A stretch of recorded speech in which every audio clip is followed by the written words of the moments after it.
Ah, ce qui fait bon le matin comme ça à Paris quand il fait 3 degrés. Bonjour, bienvenue sur PP World, une nouvelle aventure va commencer. J'espère qu'elle sera enrichissante pour vous comme pour moi. Ça fait à peu près depuis le début de ma carrière que je demande à Sennheiser, s'il vous plaît Sennheiser, faites-moi aller dans vos usines, faites-moi voir votre siège social en Allemagne et c'est gagné. Yes, yes, yes, yes. Il m'envoie donc à Dortmund, c'est au fin fond de l'Allemagne, vous voyez sur la carte, et on va donc aller voir le siège social de Sennheiser, le showroom, l'historique de la marque Sennheiser, ainsi que l'usine. Enfin, j'espère que je pourrai rentrer dans l'usine avec le smartphone, ce qui n'est pas gagné. C'est parti, on va monter dans le joyeux Thalys qui est derrière. Non, mais, je vous jure, je vais pas être méchant, mais je savais même pas que ça existait cette ville. Mais comme quoi, bon, j'ai pas tout vu encore. Bon, en plus, on a de la chance, hein. On est dans un carré VIP pour travailler. Regardez un petit peu, c'est un endroit qui est un bureau en fin de compte. Bon allez, je crois que c'est le plus beau jour de ma vie. Je suis arrivé à Dortmund. Je vis un moment formidable parce que je suis jamais allé. Et quand je suis jamais allé quelque part, je suis comme un gamin de 5 ans. Allez, c'est parti. Mais ça c'est le logo Sennheiser. Mais dites-moi pas que c'est pas vrai quoi. Je vais entrer chez Sennheiser. C'est un moment de rêve pour moi. Voilà. Déjà, je suis sûr que c'est meilleur que partout ailleurs. La cantine Sennheiser, je suis sûr qu'on mange déjà mieux qu'ailleurs. Et puis là, regardez. Je découvre. C'est la première fois que je viens de ma vie. Regardez. Ah, je vais vous dire, regardez pendant toute la vidéo parce que c'est un rêve pour moi. Je rêvais tellement de vous montrer ça, vous pouvez pas savoir. Vous connaissiez le garage de Steve Jobs, là où l'aventure d'Apple a commencé. Voici la petite maison dans la prairie de Franz Sennheiser. C'est dans cette maison que toute l'aventure Sennheiser a débuté en 1945. La maison toujours fonctionnelle, réhabilitée, il y a des tas de conférences à l'intérieur. Bref, c'est le lieu dit du départ de la grande aventure Sennheiser. C'est là.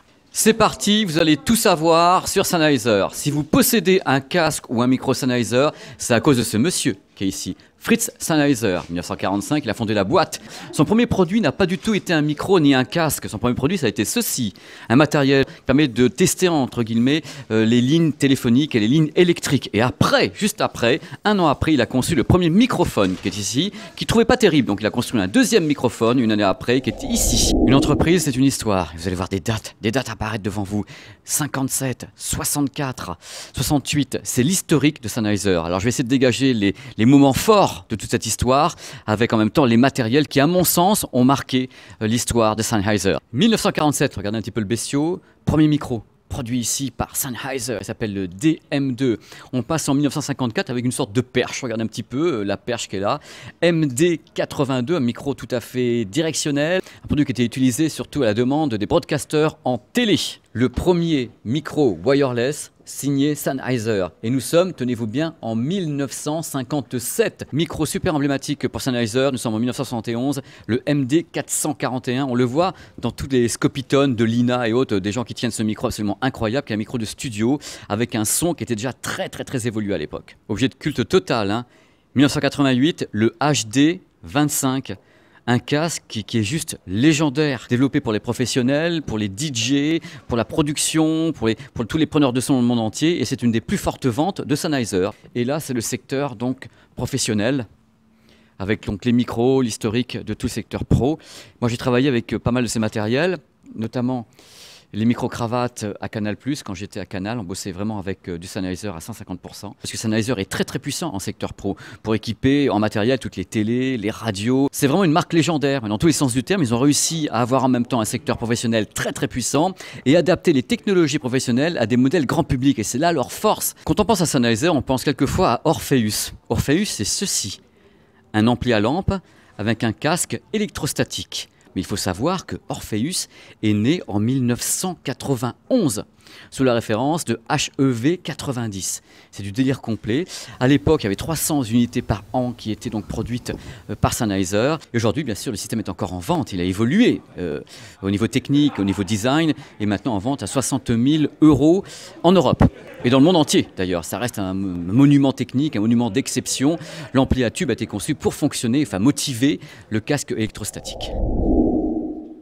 Le Hall of Fame du high-end chez Sennheiser, HD 650, HD 700 et roulement de tambour, produit que j'adore, le HD 800 et 800S, un casque ouvert exceptionnel qui existe maintenant en version casque fermé.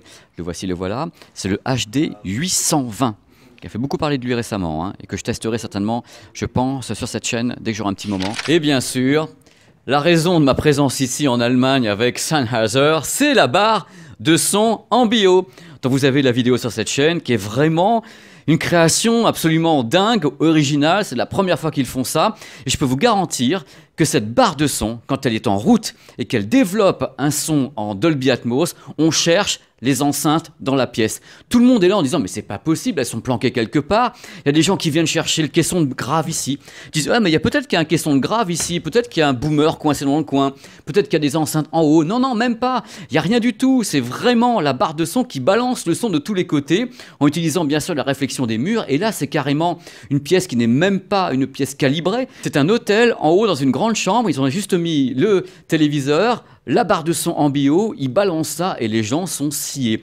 Bon, bien sûr, ça coûte cher, hein, je vous le cache pas, je vous remets le prix à l'écran, hein, c'est pour la bonne bouche. Attention, parce que ça, je rêvais de le voir depuis longtemps. Regardez un petit peu, vous allez voir tous les HP. Et il y a du monde, hein. Oh là là là là là là. Là, en fin de compte, cette barre de son, c'est quoi? C'est un énorme système de calcul. Voilà, qui va d'abord mapper la pièce pour savoir comment balancer les sons dans toute la pièce afin qu'on ait les effets Dolby Atmos provenant d'un seul entre guillemets, point d'émission, qui est donc ici. C'est là la magie de l'affaire. C'est un des meilleurs systèmes que j'ai jamais entendu provenant d'une barre de son au niveau de la simulation des effets Dolby Atmos. D'où le tarif, d'où le temps de mise au point de ce produit qui a demandé un temps fou chez Sennheiser. Impossible de chez Sennheiser sans parler de l'MBO, la 3D audio, le binaural selon Sennheiser. Il y a d'ailleurs plusieurs vidéos sur cette chaîne qui utilisent le système MBO headset pour vous donner une piste son immersive. Vous avez le lien qui apparaît ici au bout de mon doigt pour aller voir des vidéos avec ce système. Alors ici c'est une salle de démo en fin de compte, parce que le système MBO de Sennheiser c'est la captation, le mixage et le processing avec un son binaural, donc super enveloppant.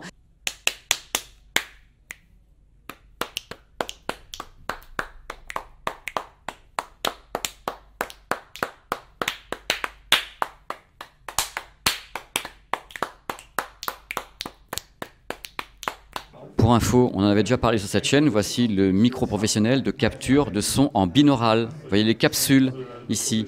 Il y a donc 4 capsules pour les directions. Donc si on s'amuse, on peut faire ça, et capter en binaural pour que les gens fassent des essais. Et ça, vous le connaissez, ça c'est la version grand public, en fin de compte, du micro que vous venez de voir.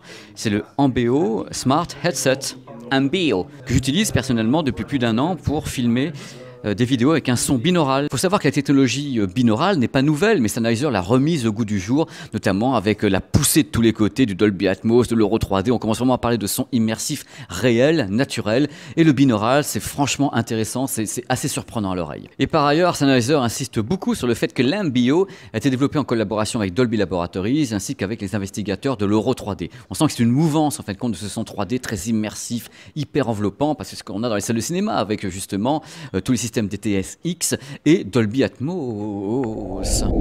Casier, ça sent usine ça, hein, mais je suis pas bien sûr de pouvoir aller plus loin. C'est l'entrée de l'usine. Evolution Line, mais je pense que I cannot get through. Et voilà.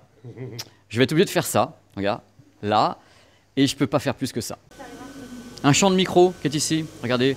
Je peux quand même vous montrer ça, c'est le micro 845. Donc ici, en fin de production automatique, en fin de compte, c'est une chaîne de production automatique. Tout est fait de façon automatisée. La main de l'homme ne touche le micro qu'à la fin pour le mettre dans le carton. Regardez un petit peu, ils sont prêts ici à partir, à l'expédition. Ils seront emballés un peu plus loin. Cette ligne de production a 20 ans d'existence. Ça, c'est la capsule. C'est la capsule qu'on met dans le micro. C'est-à-dire, c'est la capsule qui capte le son. Enfin, je les montre rapidement comme ça dans l'usine. La production est en cours.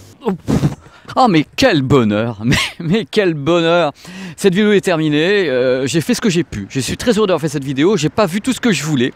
J'ai une petite frustration comme je voulais aller dans l'usine, aller voir des tas de trucs, mais il y a des secrets professionnels qu'on peut pas dévoiler.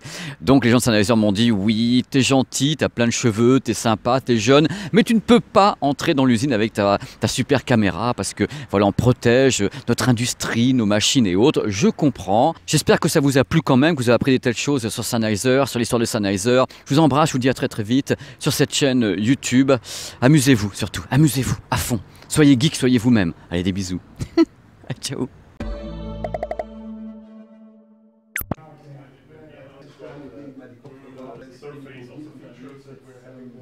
Regardez un petit peu, c'est du délire complet. La boîte s'appelle Dear VR. Et Sennheiser a mis du fric dans cette boîte pour la bonne et simple raison, c'est que ce monsieur est en train de mixer une bande son avec toutes les voix. Il le mixe en virtuel. Regardez, vous avez toutes les pistes qui sont ici. qui apparaissent là. Et grâce au déplacement de la manette, il exécute un mix. C'est la console de mixage du futur. Enfin, il monte les niveaux, il déplace tout. Il peut déplacer les instruments. Voilà, ça c'est également une cible. Voilà, ça c'est la partie audio, c'est une cible. Il peut tout travailler comme ça en virtuel et mixer des morceaux. Et en même temps, il y a une sorte de jeu de rôle qui est fait. C'est-à-dire qu'ils ont créé un univers incroyable dans lequel on peut mixer, mais avec, en même temps, bon, les montagnes et tout, l'univers peut changer, et on mixe en même temps. Alors bien sûr, le but de la manœuvre de tout cela, c'est de mixer des sons pour la réalité virtuelle. C'est-à-dire qu'on crée une bande-son audio virtuelle qui cadre avec, par exemple, un jeu.